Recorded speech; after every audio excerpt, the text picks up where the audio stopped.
नमस्कार। ये टाइम है ये टाइम है मतलब आने वाला टाइम, जनवरी के आसपास, अगले साल स्टार्टिंग में, जनवरी से फरवरी मार्च, ये टाइम है इंडिया का।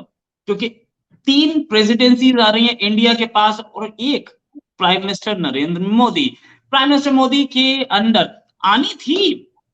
लॉजिकल बात यह है कि ये रोटेशन में आई है, हमारे पास आई है, लेकिन तीनों प्रेसिडेंसीज इकट्ठी, ये बड़ी इंपॉर्टेंट चीज है। बड़ी इंपॉर्टेंट चीज है क्या? इंडिया की इंटरनेशनल लेवल पे जो छवि है वो इंप्रूव करेगी, नहीं बढ़ाएगी, बहुत अच्छी बढ़ाएगी। इसी बात करने के लिए हमारे साथ इंटरनेशनल एक्सपर्ट गुलरेज शेख साहब। गुलरेज सर, बहुत बहुत स्वागत आपका हमारे शो में। गुलरेज साहब, पहली चीज, ये तीन प्रेसिडेंसीज कौन सी हैं? इनका बड़ा हल्ला है मार्केट में, और इनका आने के बाद इंडिया की इमेज को कैसे एक बूस्ट मिलेगा? देखिए, 2023 का साल जो है ना बड़ा महत्वपूर्ण है और ऐतिहासिक है हिंदुस्तान के लिए। और ऐसा कभी नहीं हुआ कि तीन बड़ी ऑर्गेनाइजेशन का जो सदारत है वो हिंदुस्तान के पास आ गई। उसका नेतृत्व भारत के पास आ गया। ये तीन कौन सी है? G20, दूसरा आपका है कि यूएन सिक्योरिटी काउंसिल, और तीसरा है शंघाई कॉपरेशन ऑर्गेनाइजेशन SCO। तीनों बड़ी महत्वपूर्ण है और तीनों बड़ी शक्तिशाली है, आर्थिक रूप से भी और सिक्योर और स्ट्रेटेजिक रूप से भी। तो ये जो है भारत के कद को बहुत विस्तार देता है, बहुत ऊपर लाता है। और आप ये भी कह सकते हो कि शक्ति का केंद्र बनाता है हिंदुस्तान को समूचे विश्व की व्यवस्था के लिए। तो ये भारत का एक सौभाग्य है, जिसको मुझे लगता है कि सही हाथों में होने के कारण इसका सदुपयोग होगा और भारत का सॉफ्ट पावर भी बढ़ेगा और हार्ड पावर भी बढ़ेगा। और हम देख रहे हैं कि इसके सिम्टम्स अभी से शुरू हो चुके हैं। आप ये देखिए कि यूएस की ट्रेजरी सेक्रेटरी वो हिंदुस्तान आती हैं। आप ये देखिए किस तरह से व्लादिमीर पुतिन जो है वो हिंदुस्तान के लिए बात करते हैं। यहाँ तक किस प्रकार से शी जिनपिंग जब हमारे यहाँ हादसा होता है मोरबी में, तो उसके लिए दुख खेद व्यक्त करते हैं। तो ये दर्शाता है कि आपका पावर क्या है। आप ये समझिए रोहित भाई कि जो बलिष्ठ होता है, जो शक्तिशाली होता है, उसके दुख में भी सब साथी होते हैं। वो कमजोर के सुख में भी कोई नहीं जाता। तो ये इंडिविजुअली ही नहीं होता, ये वैश्विक व्यवस्थाओं में भी होता है। तो अमेरिका भी आज आपके साथ खड़ा है। आज चीन भी आपके साथ संबंध सुधार की कोशिश कर रहा है कहीं ना कहीं। रशिया आपके साथ ऑलरेडी है। यूरोपियन यूनियन आपकी तरफ ऑलरेडी देखता है। तो ये स्थिति जो है ना, हमें बार बार कहता हूं, हम जियो पॉलिटिकली और जियो इकोनॉमिकली भी एक स्वीट स्पॉट पर है। इसका बेस्ट यूज करना है और मुझे उम्मीद है कि हिंदुस्तान करेगा। राइट। अच्छा, दूसरी चीज के आपने बोला कि जो बलशाली होता है उसके साथ सब होते हैं, क्या ये आप एट्रीब्यूट करना चाहेंगे प्राइम मिनिस्टर मोदी को और जयशंकर साहब को, या हम अपने नेचुरल प्रोसेस में बढ़ रहे थे और नेचुरल प्रोसेस में यहाँ आ गए हैं, कुछ ऐसा? देखिए, जो आप शक्तिशाली कितने भी हो, आपको शक्ति का प्रदर्शन भी करना होता है और आपको कहीं ना कहीं रिस्क भी लेनी पड़ती है। और रिस्क लेने का जो माददा है ना, वो नरेंद्र मोदी जी में बहुत ज्यादा है। अब मैं उदाहरण देता हूं कि समूचा पश्चिमी जगत कह रहा था कि आप रूस से तेल नहीं खरीदोगे, आप तेल नहीं खरीदोगे।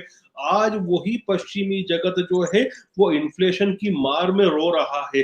अभी बीच में ग्रीस जो था, ग्रीस में ट्रांसपोर्टर्स की हड़ताल हो गई थी। फ्रांस जो था वो पूरा शटडाउन की कगार पर पहुंच गया था। रिफाइनरीज वर्कर्स ने शट कर दिया था।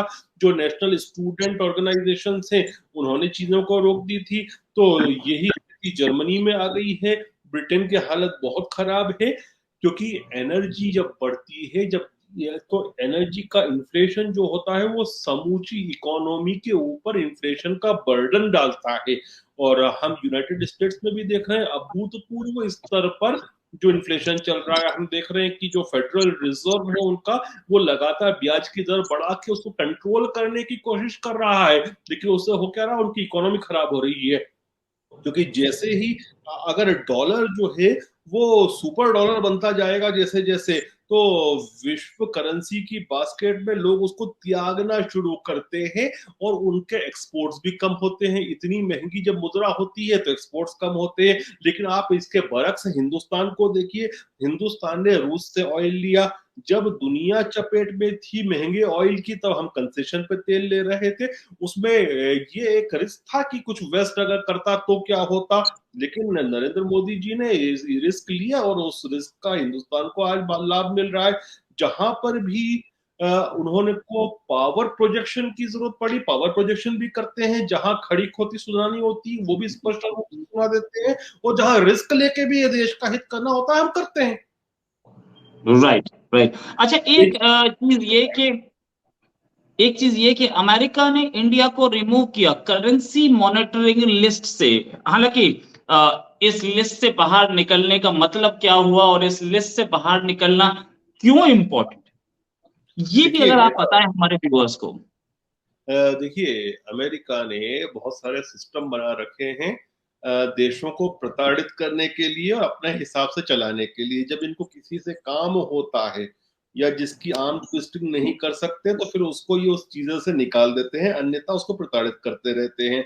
ये करेंसी मॉनिटरिंग मतलब आप करेंसी मैन्युपुलेटर हैं, आप अपनी करेंसी का जो दाम है उसको अननेचुरली चीजों को मैनेज करते हैं। जबकि दुनिया में सबसे बड़ा कोई करेंसी आज के समय में मैनिपुलेटर है तो खुद यूनाइटेड स्टेट्स है। फेडरल रिजर्व जिस तरह से इंटरेस्ट का रेट बढ़ाता जा रहा है जिसकी वजह से डॉलर की कीमत बढ़ रही है और दुनिया भर में इन्फ्लेशन एक्सपोर्ट कर रहा है वो, लेकिन वो उसमें उन लिस्टों में नहीं आता है। लेकिन आज ये हमको क्यों निकाल रहे हैं? देखिए जब हमको ये डाल रहे थे तब हमको चेक करना चाहते थे, जब आज ये निकालते हैं तो इनको हमसे मतलब ज्यादा है, जितना हमको उनसे मतलब है उससे ज्यादा इनको ही हमसे मतलब है। क्योंकि चीन से जो इनकी समस्याएं चल रही है वो बढ़ती ही जानी ही है, वो कम नहीं हुई कहीं पे भी। और जब ये बढ़ती है समस्याएं तो इनको चाहिए सप्लाई चेन, वो भी सस्ती सप्लाई चेन। देखिए मत भूलिए रोहित साहब कि पश्चिम विशेषकर पश्चिमी यूरोप और अमेरिका ने जो तरक्की की है, जो लाइफ स्टाइल अपना मेंटेन किया है, वो पिछले करीब करीब 40 साल से सस्ती चीनी प्रोडक्ट्स के माध्यम से किया। अब जब चीन में क्या हो रहा है कि एक तो वो देश बुढ़ा रहा है, वहां पे जवान जनसंख्या कम हो रही है, बुजुर्ग ज्यादा होते जा रहे हैं। तो जैसे जैसे जब जवान जनसंख्या कम होती है और बुजुर्ग की संख्या बढ़ती है तो आपकी लेबर जो है वो महंगी होती जाती है। पहले तो ये होता है कि देखिए जब गांव में आदमी रहता है तो खूब सारे बच्चे पैदा करता है। क्यों पैदा करता है? क्योंकि वो खेतों में काम करने की फ्री लेबर बन जाते हैं। जब वो शहर में आते हैं तो फिर वो उनकी कॉस्ट बेयर करने के नाम पर वो बच्चे कम करना शुरू करता है। तो चीन में यही हुआ कि वो गांव से कृषि की जो लेबर थी उसको ले लेकर शहरों में जबरदस्ती लाने शुरू किया, कम्युनिस्ट डंडे के अंतर्गत। सस्ती लेबर थी तो उस समय बच्चे भी खूब होते थे, वन चाइल्ड पॉलिसी लाए वो। उसके बाद अब ये हुआ है कि उनकी जनसंख्या जो है वो दुनिया में सबसे तेज बूढ़ी होती जनसंख्या है, तो अब लेबर भी महंगी है। और चीन से जब दूर भी होना है तो सस्ता उत्पादन कहाँ हो सकता है और बड़ी मात्रा में हो सकता है? वो एक ही देश बचता है जिसका नाम हिंदुस्तान है। तो इनको सप्लाई चेन की आवश्यकता है। और अभी जो इनकी ट्रेजरी सेक्रेटरी हिंदुस्तान आई तो उन्होंने ये कहा, बड़ा खुल के कहा ये बात कि सप्लाई चेन्स के लिए हम इंडिया पर रिलाय करेंगे। तो ये आप देखिए कि इंडिया पर रिलाय भी करना है तो इसका मतलब ये हुआ कि आप इंडिया की बाह भी नहीं मरोड़ सकते। तो आपको करेंसी मैनिपुलेटर की जो लिस्ट है उससे भी हिंदुस्तान को निकालना है। तो ये खेल है, जब इनकी जरूरत होती है तो ये फिर आपको सब चीजों में लाभ देते हैं और हम लाभ ले रहे हैं, क्यों नहीं लेंगे? Right, right. तो ये एक बात मानने वाली है कि देखिए पूरी दुनिया बोल रही थी कि आप रशिया से तेल मत खरीदिए, मत खरीदिए। गवर्नमेंट, जयशंकर साहब अड़े रहे कि नहीं, तेल तो हम लेंगे। ये बात उन्होंने खुद पब्लिक फोरम्स पे बोली कि भाई आप भी तो गैस खरीद रहे हो, क्या आपके गैस से क्या रशियन फंडिंग नहीं हो रही? अगर मैं इसी पे जाऊं कि हरदीप ये पुरी वॉर ने भी बोली। कैसी है। देखिए हरदीप पुरी का कोई नाम नहीं लेता, हरदीप पुरी ने भी ये बात अमेरिका जाके बोली, लेकिन उनका कोई नाम नहीं ले रहा है। और एक हाँ, बात वो और तो हुई है, आप रोहित भाई मुझे शिकायत है आप मीडिया वालों से, क्योंकि आप प्रमुख चैनलों में रहे हैं, बड़े बड़े पोस्ट पर, इसलिए मैं आपको ये बात बोल रहा हूँ। इतना बड़ा एक चीज हुई है जिसको आप लोग बता भी नहीं रहे हो। यूक्रेन में हजारों की तादाद में हमारे बच्चे स्पेशली मेडिकल स्टडीज के लिए जाते थे। यूक्रेन में जंग हुई तो वो उनकी स्टडीज छूट गई। आप सोचिए, मैं कॉलेज में पढ़ा हूँ, मैं डेंटल सर्जरी पढ़ा हूँ। मेडिकल डेंटल के बच्चे जो होते हैं, जब फर्स्ट ईयर सेकंड ईयर जिसका हो जाए, वो थर्ड ईयर फाइनल ईयर में हो और उसका पढ़ाई छूट जाए, तो उस पर क्या बीतेगी, उसके पैरों के नीचे से जमीन हट जाती है। सही बात। उन बच्चों के लिए रशिया ने अभी क्या कहा है कि आप एक काम करें, उन बच्चों को हमारे यहाँ भेज दें, हम पढ़ा देंगे उनको। राइट। तो ये क्या, ये अचानक नहीं बोला है, कहीं ना कहीं पीछे सरकार ने काम किया होगा, पीछे बात की होगी, तो ही ये स्टेप राइट। बनती है। तो हमारे उन बच्चों का भी हम ख्याल रख रहे हैं। ये बहुत बड़ी एक डिप्लोमेटिक विक्ट्री है हमारी। कोई बात नहीं कर रहा है इस पर। राइट। राइट, सही बात, इस पर कोई बात नहीं कर रहा है, लेकिन हाँ, कहीं ना कहीं डिप्लोमेटिक विक्ट्री रही है। अच्छा, अगर हम रशिया पे बात करें तो रशिया की स्थिति क्या है? क्या रशिया वॉर हारता दिख रहा है? और दूसरी चीज, कि अमेरिका ने अभी अभी हाल में बोला कि प्राइम मिनिस्टर मोदी बिल्कुल सही बोल रहे थे कि वॉर का टाइम नहीं है। प्राइम मिनिस्टर मोदी की तारीफ अब पूरी दुनिया में कौन सा देश है जो पाकिस्तान छोड़ के और चाइना छोड़ के, कौन सा देश है जो तारीफ नहीं कर रहा है? मैं ये पूछना चाह रहा था। दूसरी चीज, क्यों सभी अमेरिका इतना कायल क्यों हो गया, प्राइम मिनिस्टर मोदी की तारीफ कर रहा है, और रशिया की क्या पोजीशन है? देखिए, प्राइम मिनिस्टर मोदी ने जो बात कही, बिल्कुल सही बात कही। और इनको ये नजर आ रहा है कि संभवतः प्रधानमंत्री मोदी जी कहीं ना कहीं सुलह करा सकते हैं। रूस और यूक्रेन की जंग में कोई एक ऐसा व्यक्ति है जो दोनों पक्षों से बात कर सकता है, तो वो नरेंद्र मोदी है।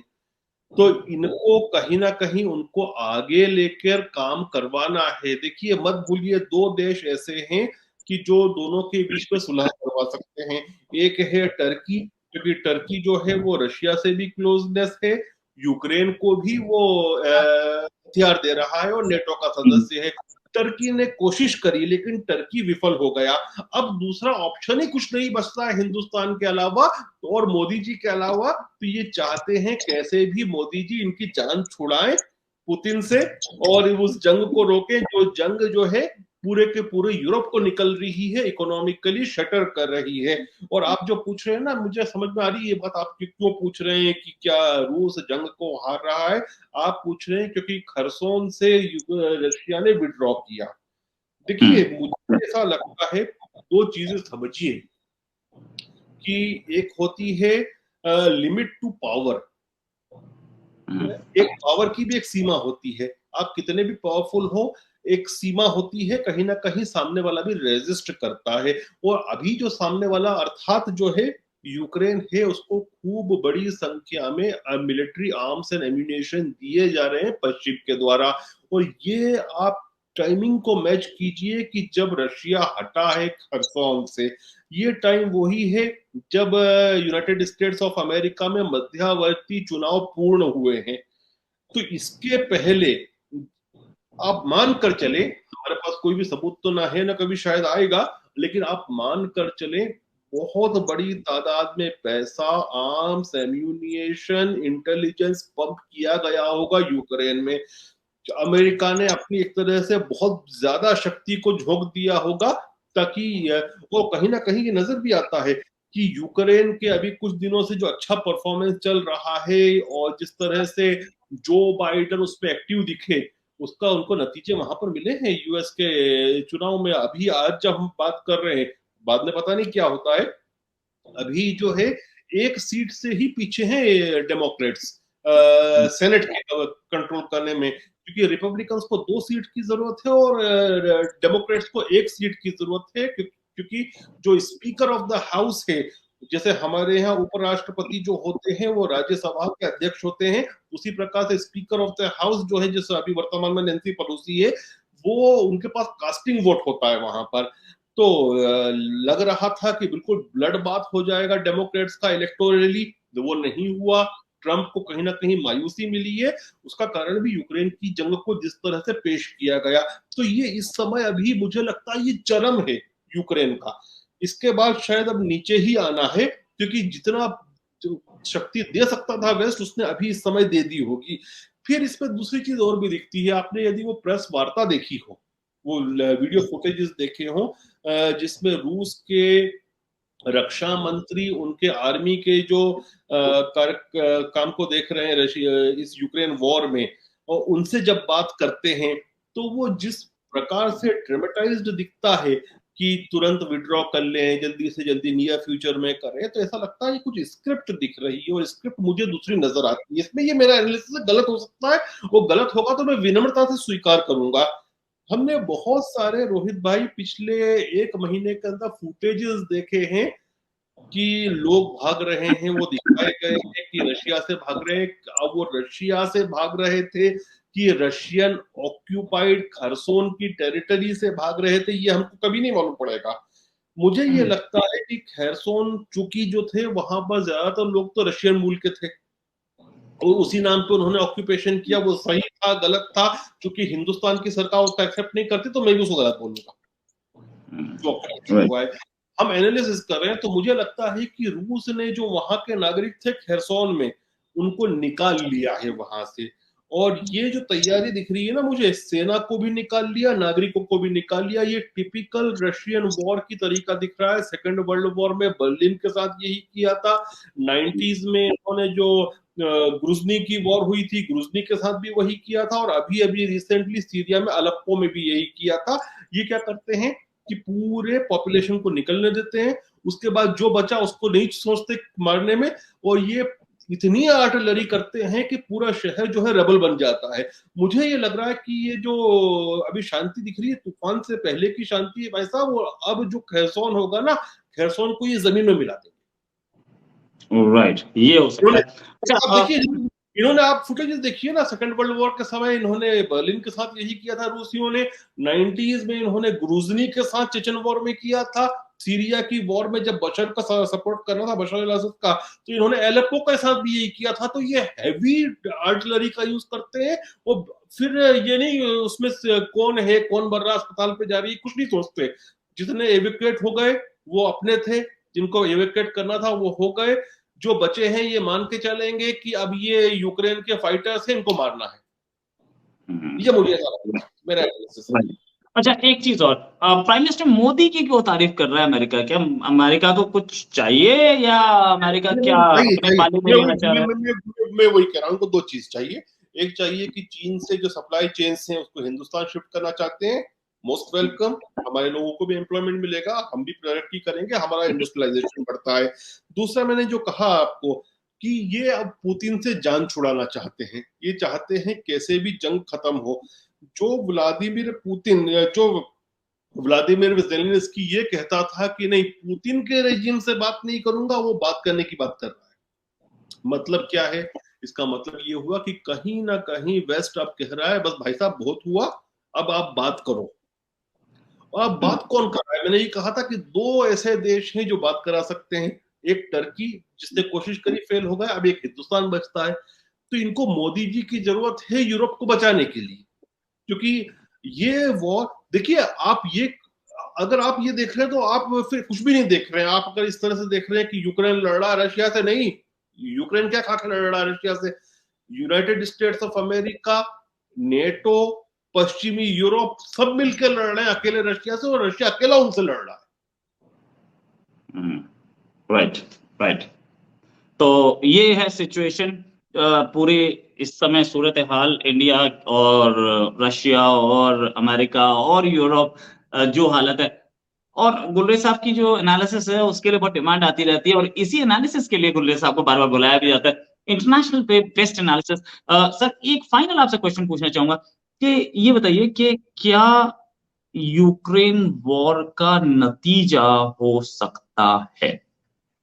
देखिए मुझे जो दिखता है ना रोहित भाई, कहीं ना कहीं समझौता ही होगा, क्योंकि रूस हारेगा नहीं, क्योंकि अगर हारा तो फिर मान के चलिए कि रूस की दुनिया में जो बची इज्जत है यूएसएसआर के बाद जो बनी है वो खत्म हो जाएगी। और अमेरिका हार नहीं सकता, क्योंकि अगर अमेरिका हार गया तो फिर वो हेजेमनी खत्म हो जाएगी। देखिए हम अगली बार बात करेंगे इसके ऊपर, क्योंकि थोड़ा सा पढ़ना मुझे उस पर पड़ेगा, क्योंकि आजकल हमारे लोग जो है, मैं अच्छा नहीं मानता कि पढ़ना छोड़ दिए हैं। क्विंसी इंस्टीट्यूट अमेरिका का बड़ा थिंक टैंक है, और ये जो बड़ा थिंक है ना, चाहे क्विंसी इंस्टीट्यूट हो या फिर दूसरे जो कार्नेगी इंस्टीट्यूट हो, ये सब अमेरिकी सरकार के लिए, पेंटागन के लिए, CIA के लिए, इनके लिए भी काम करते हैं। तो बड़े थिंक टैंक से, ऐसा नहीं है कि ये ऐसे ही लोग हैं, बहुत बड़े दिमाग बैठते हैं इनमें। इन्होंने एक पेपर लिखा है। पेपर ये है कि ये जो बदलती हुई मल्टीपोलर दुनिया है, इसमें अमेरिका कैसे चीजों को मैनेज करे। इसका मतलब ये हुआ कि उन्होंने मान तो लिया कि मल्टीपोलर हो चुकी है दुनिया, अब हमको मैनेज करना है। अब उस पेपर में क्या है अगली बार हम डिस्कस करेंगे, तो उससे हमको ये समझ में आएगा कि अंदर क्या चल रहा है अमेरिका के सत्ता प्रतिष्ठानों में, वो right right. Thanks a lot doctor गुररेज। उम्मीद है जल्दी आपके साथ एक डिस्कशन और करेंगे। या प्लीज। मैं अभी उसको पढ़ रहा हूँ, उसके नोट्स बना तैयार कर रहा हूँ, तो मैं जो उसकी सार होगा वो सार आपके समक्ष रखूंगा। ओके, थैंक्स अ लॉट गुररेज साहब। जल्दी, उम्मीद है जल्दी आपके साथ एक डिस्कशन और करेंगे। अभी के लिए नमस्कार, जय हिंद।